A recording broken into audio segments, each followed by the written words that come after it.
You're a rapid response paramedic, and an average paramedic will administer CPR, right? Life-saving CPR to 3 or 4 patients in a year.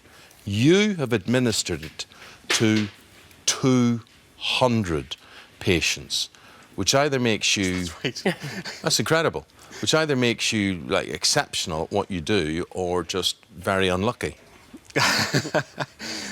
So obviously it's part of the role that I undertake, that as well as being a rapid response paramedic, I also work on the service's cardiac arrest and critical care car. And that's a car that's made up of paramedics who've given up some of their own time to do extra training, to go out there to help the ambulance crews and to help the most seriously ill and critically injured patients. And do they have these in all areas, the critical care response unit? I've never heard of that. No, so at the moment, it's quite a new concept within the North East Ambulance Service. We have 2 cars, one based at ambulance headquarters and one based in the south of the region. And like I say, it's made up of paramedics who have done extra training in their own time, and then provide this service in addition to the normal ambulance responses. Why did you particularly want to give that extra time of your own to be on this unit? I have a real interest in helping the most critically sick and injured patients, and I wanted to try and help everybody in my community best I can. And because of that interest, I was quite willing to do all the extra training in my own time and then to go out on this car and make a difference. But Steve, when you make a difference, absolutely amazing, incredible, and just thank goodness you're there. Personally, that must feel tremendous. Does it get you when you don't make a difference, when there's nothing you can do? It does.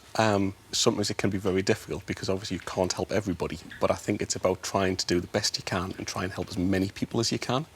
And you gain satisfaction knowing that on those cases where you can help, you do make a difference. Now, we're going to introduce you now to somebody whose lives you did make a difference to. Please, could we have the Leposki family coming into the studio now? We're surprising you with this. You didn't know they were going to be here. This was going to happen. Yeah. Hello. Yes. Can I just say thank you for saving Jan's life? You're Steve? welcome. Thank you. You're welcome. Thank you. So, Mum, what happened? Bring us back to the day.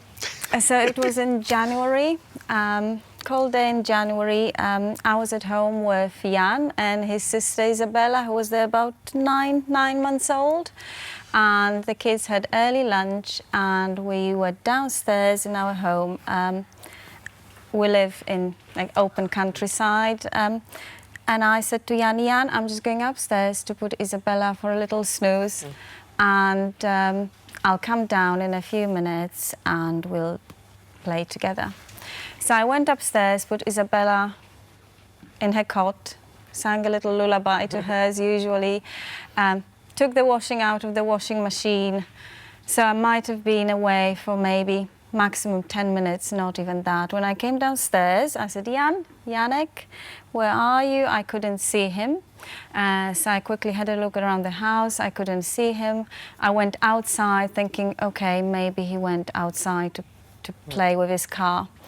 I couldn't see him outside, so I called his name louder. I couldn't see him, and then I started literally just scanning the landscape in front of our house, and there was a pond there, and I could see him in the pond. Face down. Face down, And yes. you jumped in? Yeah, I immediately ran and jumped in, got him out of the pond, brought him to the kitchen as quickly as I could, and... And was he lifeless at this point? He was completely lifeless. And Stefan, your son had died.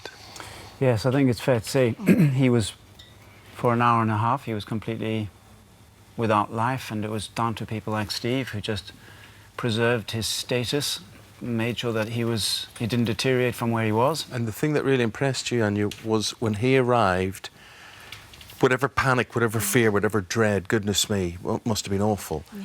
He was what? Very calm, cool, collected? Yes, I think it's only when you are in such a situation you realise, you actually don't think much. You just like a robot. You just want to do what's best, so you do the CPR the best way. You're being told on the phone how to do it, and then you wait for the team to arrive. So it is a big relief, although you know it's not over because Jan was still unconscious. And what did you have to do, Steve, when you got there? I mean, Arnie was doing CPR, but you took over. So it was a big team effort, right from when the first 911 call was made.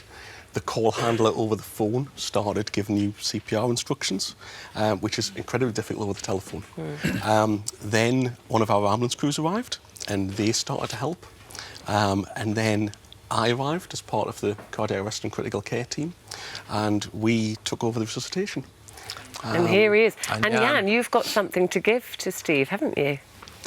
What do you say? So, Steve, you open that up. You open that up now. And that's a very, very special Christmas card from him to you. And it's really full of pictures that there wouldn't have been if, Steve, you hadn't arrived on the scene. So that's all there for the past year. So that's brilliant. Thank you very much. And Jan, because you've been so good, Santa's delivered this early. Wow. So he has. This is a present for you, OK? Good boy. OK, that's It's nearly for you. as big as you. Lovely meeting you. Merry Christmas. Lovely seeing you. Thank you. Thank you very much indeed. Steve, And he is the spitting image of you. it's, With hair, you mean? Very well done. it's amazing the work you do. I know you've won awards for it, very well deserved. And all the ambulance crews, actually, who are working over Christmas. And we salute you all, but particularly you. You are a Big round of applause superhero. for Steve Miles, superhero.